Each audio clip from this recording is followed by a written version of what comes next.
ஹே கதை கேட்க நீங்க வந்துட்டீங்களா? கதை சொல்ல நானும் வந்துட்டேன். நம்ம ஆல்ரெடி பார்த்துட்டு இருக்க சைனீஸ் ஷார்ட் டிராமாவோட அடுத்த எபிசோட் தான் பார்க்க போறோம். வீடியோக்குள்ள போறதுக்கு முன்னாடி எப்பயும் சொல்றதுதான் இப்பயும் சொல்றேன், எஸ்எஸ் வாய்ஸ் ஓவரை சப்ஸ்கிரைப் பண்ணுங்க, பார்த்ததுக்கு அப்புறம் லைக் பண்ணுங்க, மறக்காம போறதுக்கு முன்னாடி எக்ஸ்பிளனேஷன் எப்படி இருக்குன்னு சொல்லிட்டு கமெண்ட் பண்ணிட்டு போங்க. இந்த எபிசோட எதுல ஸ்டார்ட் பண்ணுவோம் அப்படின்னு பார்த்தா, ஹீரோயின் வந்து ஹீரோ கிட்ட சொல்லிக்கிட்டு இருக்கா, இந்த ஒரு நாளுக்காக நான் எத்தனை நாளா வெயிட் பண்ணிக்கிட்டு இருந்தேன் தெரியுமா? எல்லார் எதிர்க்கையும் வந்துட்டு அவளோட உண்மையான நேரம் என்னன்றதை காட்டணும்னு ஆசைப்பட்டேன். இன்னைக்குதான் அது நடந்திருக்கு அப்படின்னும் போது ஹீரோ சொல்றான், இதை எல்லாத்தையும் இன்னைக்கு மறந்துரு, நம்ம 2 பேரும் இதை நல்லா செலிப்ரேட் பண்ணலாம் அப்படின்னு சொல்றான். எனக்கு இந்த ட்ரிங்க்ஸு சாப்பிட்டெல்லாம் செலிப்ரேட் பண்ணணும்னு கொஞ்சம் கூட ஆசையே கிடையாது அப்படின்னும் போது, அப்போ உனக்கு வேற என்ன வேணும் சொல்லு அப்படின்னு சொல்லி ஹீரோ கேட்குறான். அப்போ உடனே ஹீரோயின் என்ன பண்றா அப்படின்னு பார்த்தா, ஹீரோவை வந்து கிஸ் பண்ண ஆரம்பிக்கிறா. அதுக்கப்புறம் ஹீரோவும் ஹீரோயினும் அன்னைக்கு நைட்டு அங்கே ஒன்னாவே இருக்காங்க. அதோட மறுநாள் காலையில ஹீரோவையும் ஹீரோயினையும் காட்டுறாங்க. அப்போ ஹீரோயின் என்ன சொல்றா அப்படின்னா, எனக்கு பெருசா வந்துட்டு இந்த கம்பெனில வேலை செய்யணும் அது இதுன்னு எனக்கும் இஷ்டமே கிடையாது. இந்த விஷயம் எல்லாத்தையும் முடிச்சுட்டு நான் என்னோட பழி வாங்குற வேலையெல்லாம் முடிச்சுட்டேன்னு வச்சுக்கோயேன், உன் கூடயே வந்துருவேன், எனக்கு போட் ஓட்ட சொல்லி கொடு அப்படின்னு கேக்குறா.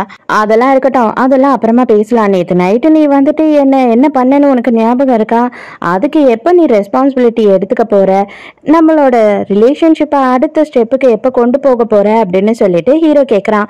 ஆனால் ஹீரோயின் என்ன சொல்றா அப்படின்னா, நான்லாம் வந்து கல்யாணம் பண்ணிக்க முடியுமா இல்லை ஒருத்தனை லவ் பண்ண முடியுமா அப்படின்னு எனக்கு டவுட்டா இருக்கு, அதனால இதுக்கு மேலே இதை பத்தி பேசாத அப்படின்னு சொல்லிடுறா. ஹீரோக்கு ரொம்ப கஷ்டமாயிடுது. நைட்டு சான் என்ன பண்றான்னா, ஹீரோக்கு ஒரு மெசேஜ் அனுப்புறான், நான் வந்து கன்ஃபார்ம் பண்ணிட்டேன், ஹீரோயினை நான் லவ் தான் பண்றேன், அவகிட்ட இப்போ நான் சொல்ல போறேன், நேரில் நான் அவளை மீட் பண்ண போறேன் அப்படின்னு சொல்லி அனுப்பியிருக்கானா. அதை பார்த்தோன்னே ஹீரோக்கு கொஞ்சம் பயமாயிடுது.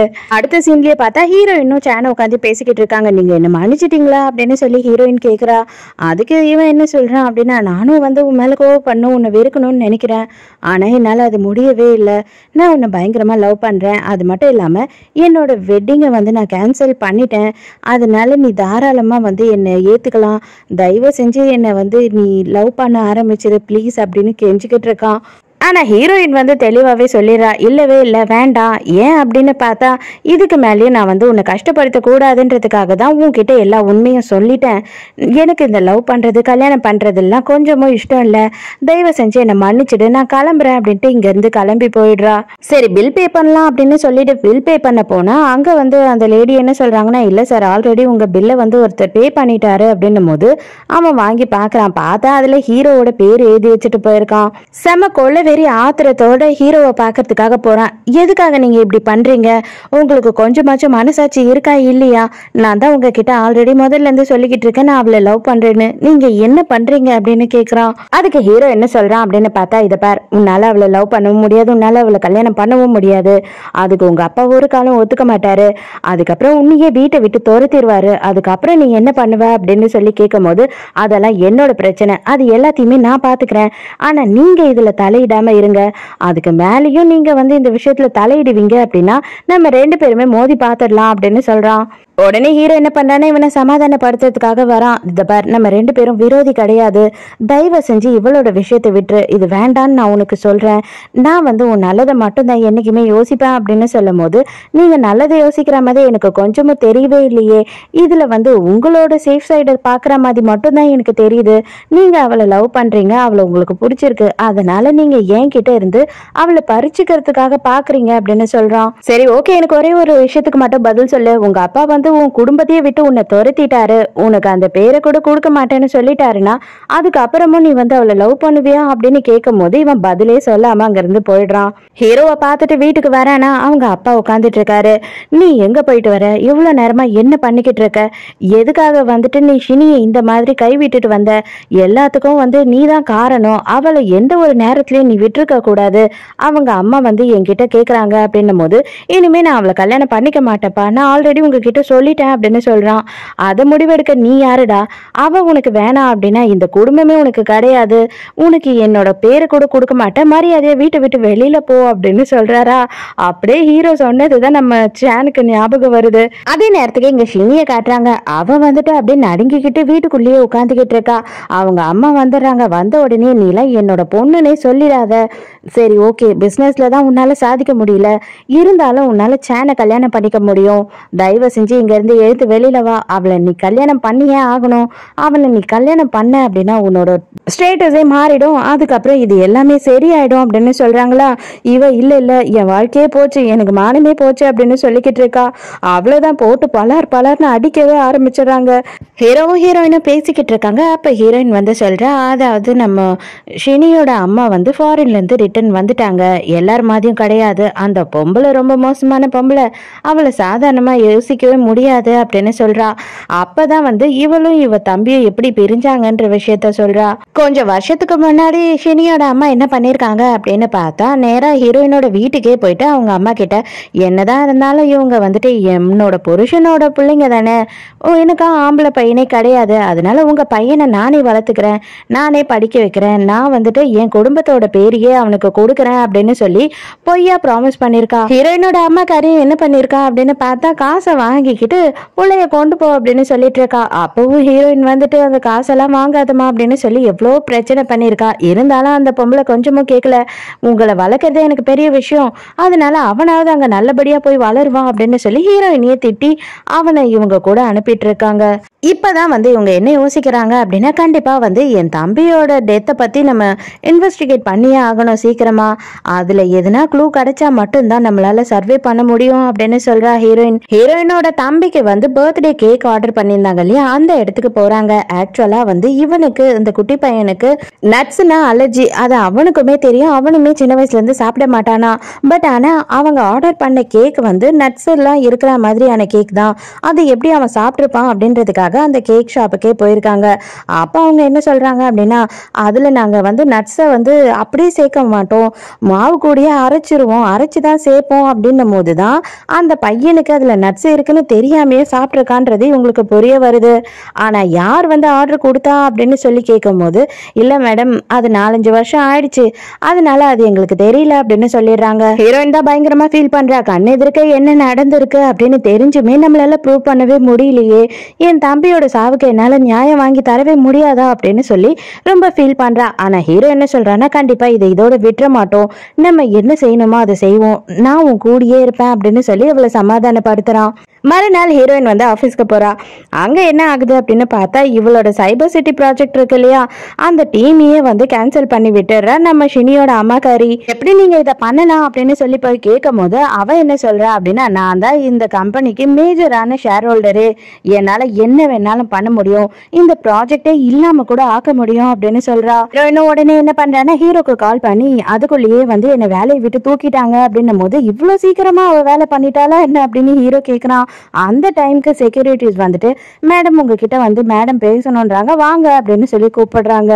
அப்ப ஹீரோயினை லெஃப்ட்ல கூட்டிட்டு போகும்போது இவனுங்க என்ன பண்றானுங்க அப்படின்னா, மேடம் உங்களோட மொபைலுமே வேணும், ஏன்னா வந்து உங்களை இன்வெஸ்டிகேட் பண்ண போறாங்களாம், அதனால உங்ககிட்ட மொபைல் இருக்கக்கூடாது அப்படின்னு சொல்லும் போது ஹீரோயின் என்ன பண்றானா, பக்கத்துல இருக்கிறது இவளோட ஸ்பை தான். உடனே இவளோட மொபைலை அவகிட்ட கொடுத்துட்டு அவளோட மொபைலை இவ வாங்கி வச்சுக்கிறா.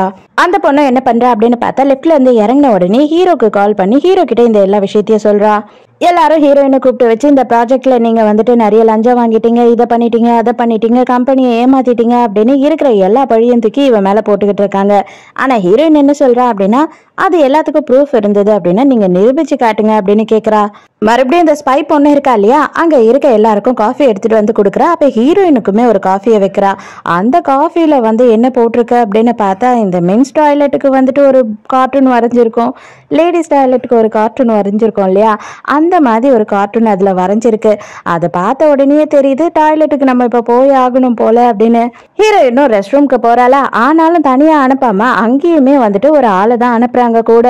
உள்ள போனா அங்க ஆல்ரெடி வந்துட்டு நம்ம ஹீரோயினுக்காக வெயிட் பண்ணிக்கிட்டு இருக்கான். அவன் என்ன பண்றான் அப்படின்னு பார்த்தா, ஒரு பென்ட்ரைவ் இவகிட்ட கொடுக்குறான்.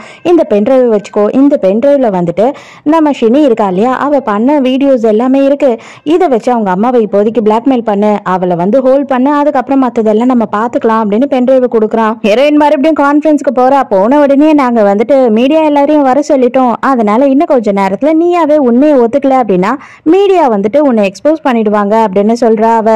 அதுக்கு உடனே ஹீரோயின் என்ன சொல்றா அப்படின்னா, நான் வந்துட்டு உங்களை எக்ஸ்போஸ் பண்ணட்டுமா, ஒண்ணு நீங்களும் நானும் தனியா பேசலாம், அப்படி இல்லைன்னா இவங்க எல்லாரும் எதிர்க்கையும் பேசலாம் அப்படின்னு சொல்றா. உடனே நீங்க எல்லாரும் கொஞ்ச நேரம் வெளியில போங்க அப்படின்னு சொல்லி அங்க இருக்க எல்லாரையும் வெளியில அனுப்பிடுறா. ஹீரோயினோட அப்பங்கார மட்டும் உட்கார்ந்துகிட்டு இருக்கான். யோ நீயும் தான் ஏந்து வெளில போயா அப்படின்னு சொல்லிட்டு அவனையுமே அந்த பொம்பளை துரத்தி விட்டுறா.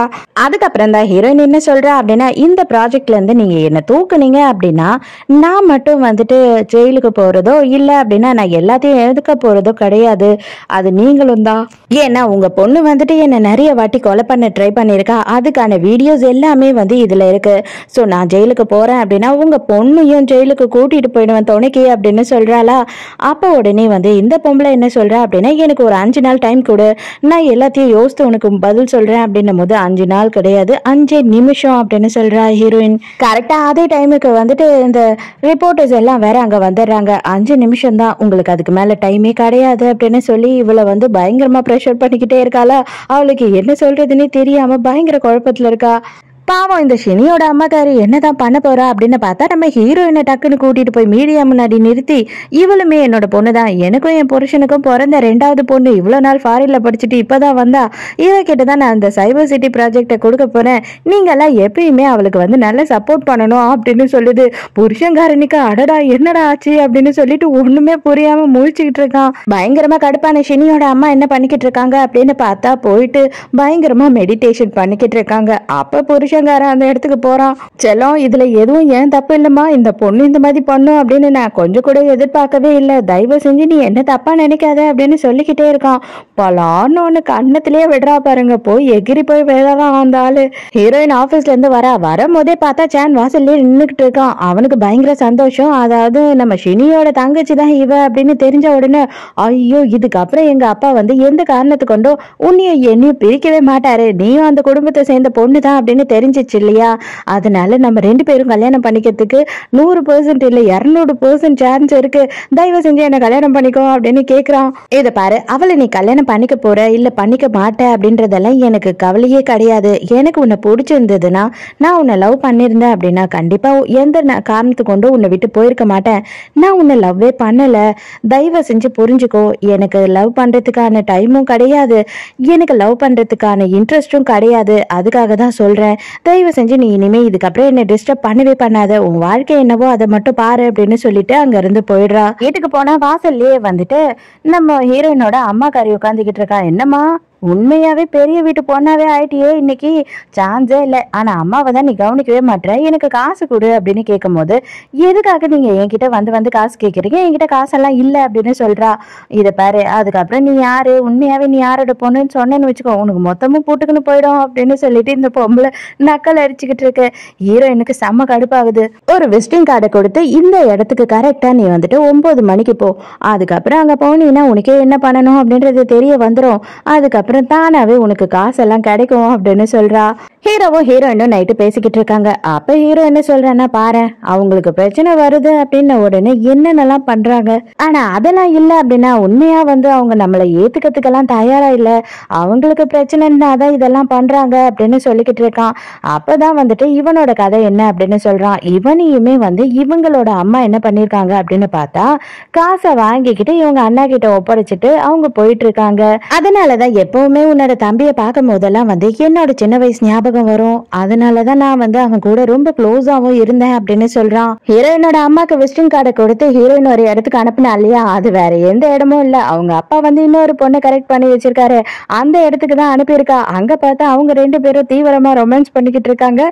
கரெக்டா இந்த லேடியும் அந்த டைமுக்கு அங்க போயிடுறாங்க. இந்த பொம்பளை தான் 1ஆம் நம்பர் கேடியாச்சே, அதை பார்த்த உடனே வீடியோ எடுக்க ஆரம்பிச்சிடுறா. சி இந்த ஆளுக்கு கொஞ்சம் கூட இன்னமும் புத்தி வந்த பாடே இல்லை, இவ்வளவு வயசாயும் அப்படின்னு திட்டிக்கிட்டே வீடியோ எடுத்துக்கிட்டு இருக்கா. மறுநாளே நேரா ஷினியோட அம்மாவை போய் பாக்குறதுக்கு போயிடுறாங்க. போய் பார்த்துட்டு, இது பாருங்க ரொம்ப சீன் எல்லாம் போடாதீங்க, முக்கியமான விஷயத்த உங்களுக்கு காட்டிட்டு போலாம் தான் வந்தேன் அப்படின்னு சொல்லிட்டு அந்த வீடியோவையும் காட்டிடுறாங்க. அவ்வளவுதான் இந்த பொம்பளை செம்ம கொலவெறி ஆயிடுறா. அட பாவி நாதாரி நாயே, இன்னும் நீ திருந்தின பாடு இல்லையாடா அப்படின்னு சொல்லிட்டு உன்னை என்ன பண்ற பாரு அப்படின்றா. இதோடய இந்த எபிசோட் முடியுது. இன்னும் ரெண்டு பார்ட்ல நம்ம இந்த எபிசோட முடிச்சிடுவோங்க. மோஸ்ட்லி நாளைக்கே நான் முடிக்க ட்ரை பண்றேன். ஸோ நாளைக்கும் மறக்காம கதை கேட்க வந்துருங்க. நானும் மறக்காம கதை சொல்ல வந்துடுறேன். பாய்.